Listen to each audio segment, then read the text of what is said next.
Évangile de Jésus-Christ selon saint Matthieu, chapitre 7, verset 21, puis verset 24 à 27.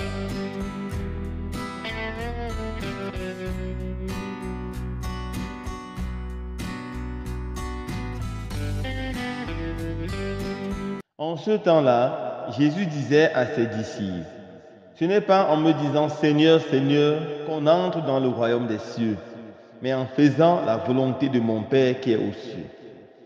Ainsi, celui qui entend les paroles que je dis là et les met en pratique est comparable à un homme prévoyant qui a construit sa maison sur le roc. La pluie est tombée, les torrents ont dévalé, les vents ont soufflé et se sont abattus sur cette maison. La maison ne s'est pas écroulée, car elle était fondée sur le roc.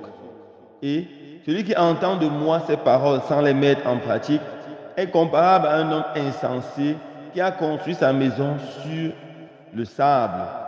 La pluie est tombée, les torrents ont dévalé, les vents ont soufflé. Ils sont venus battre cette maison. La maison s'est écroulée et son écroulement a été complet. Acclamons la parole de Dieu. Louange à toi, Seigneur Jésus.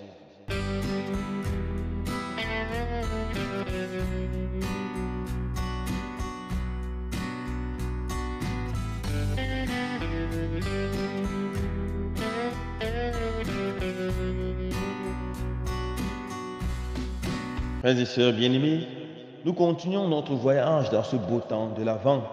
Et vous dites, c'est saint Matthieu qui nous présente une belle parabole de Jésus. Jésus dit à ses disciples ceci.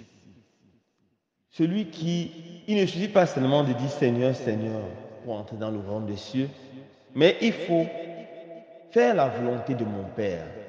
En termes simples, il faut écouter mes paroles et les mettre en pratique. Voilà la condition pour entrer dans le royaume des cieux. L'attente du Messie qui viendra en Noël, qui viendra dans nos cœurs et dans nos vies, doit se faire dans l'effort d'écouter sa parole et surtout de la mettre en pratique.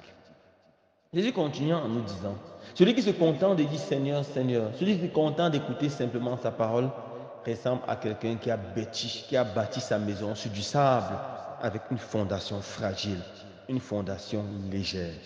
Mais celui qui met sa parole en pratique, qui s'efforce de la mettre en pratique, ressemble à quelqu'un qui a construit sa maison sur du roc. Et ce roc, c'est Jésus. Et une telle maison ne pourra jamais s'effondrer, car elle est fondée sur Jésus. Mon frère, ma soeur, toi qui m'écoutes ce jour, toi qui es en route vers Noël, sur quoi as-tu fondé ta maison?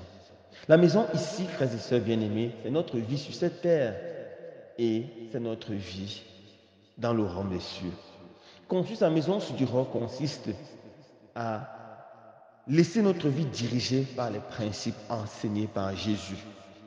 Les deux principes de l'amour de Dieu et l'amour du prochain. Voilà en quoi consiste à construire sa maison sur le roc. Construire sa maison sur le roc consiste à s'efforcer à faire tout concourir à la gloire de Dieu, à faire tout pour vivre dans l'amour avec Dieu, dans l'amour réel avec notre prochain. Voilà en quoi consiste mettre sa maison sur du roc, sur le Christ. Construire sa maison sur du sable consiste à rechercher la gloire de ce monde, rechercher le matériel, rechercher toute autre chose qui se sépare de l'amour de Dieu et de l'amour des hommes.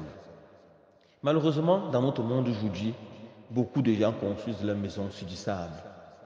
La seule raison qui gouverne leur vie, c'est le matériel. Cherchent de l'argent, encore de l'argent. D'autres ne vivent que pour la gloire et le prestige. D'autres pour rechercher tout genre de plaisirs mondains.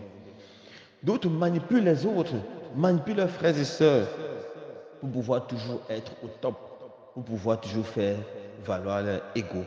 C'est ça qu'on construit notre maison sur du roc.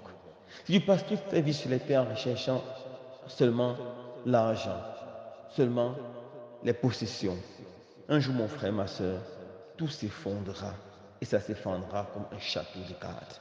Mais si tu vis en cherchant la gloire de Dieu, en soutenant ton frère et ta soeur qui est dans le besoin, le Seigneur te comblera au-delà, bien au-delà de tes attentes.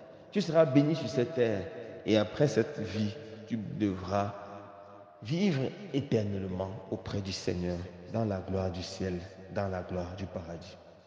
Alors mes frères et sœurs bien-aimés, alors que nous continuons de cheminement dans ce temps de grâce, demandons au Seigneur de donner la grâce de pouvoir construire notre maison sur lui, sur cette pierre solide qu'est sa parole. Demandons au Seigneur de donner la grâce de pouvoir nous battre chaque jour pour mettre cette parole en pratique, pour faire sa volonté. Demandons au Seigneur de donner la grâce de pouvoir nous détacher de tout ce qui nous empêche de nous donner totalement à lui et à nos frères et sœurs. Loué soit Jésus-Christ.